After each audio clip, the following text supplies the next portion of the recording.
የዚህ የኃይል ማከፋፈያ ጣቢያ ወደ አገልግሎት መግባት ቀደም ሲል በከፍተኛ የኃይል እጥረትና መቆራረጥ ይሰቃዩ ለነበሩ የአካባቢው ነዋሪዎችና የንግዱ ማህበረሰብ የምስራች እፎይታን ፈጥሯል። ቀደም ሲል በከተማዋና በዙሪያ ባሉ አካባቢዎች ደጋጋሚ ይስተዋል የነበረው የቮልቴጅ መውረድና ድንገተኛ የመብራት መቆራረጥ የነዋሪዎችን የዕለት ተዕለት ህይወት ከማስተጓጉሎም በላይ በኤሌክትሪክ ኃይል የሚሰሩ የቤት ውስጥና የንግድ መገልገያ ንብረቶች ላይ ከፍተኛ ጉዳት ሲያደርስ ነበር።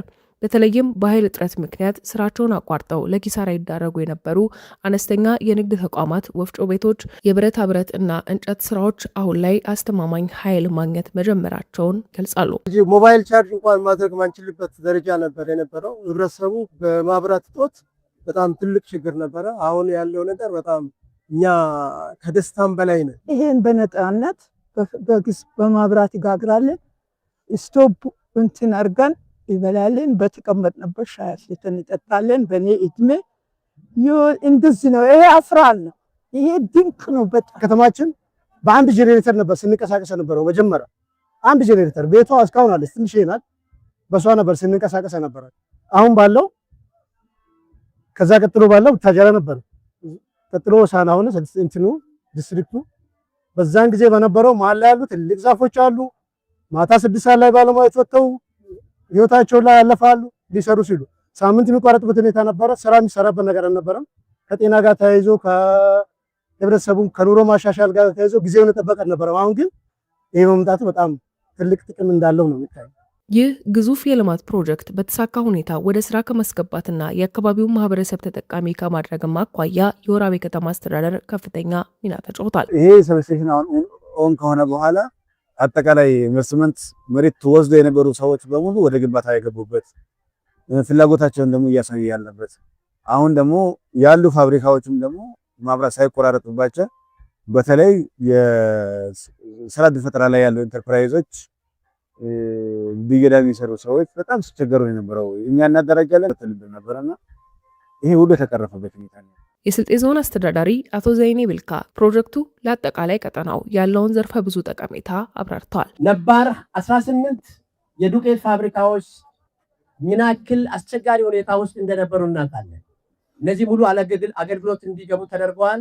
አሁን ኢንዱስትሪ ዞኑ 1000 ሄክታር ብለው የከለልነው በዚህ ውስጥ 208 ባለሀብቶች በ420 ሄክታሩ ላይ ግንባታቸውን አሳርፈዋል። አሁን 3ቶቹ ማምረት ላይ ገብተዋል።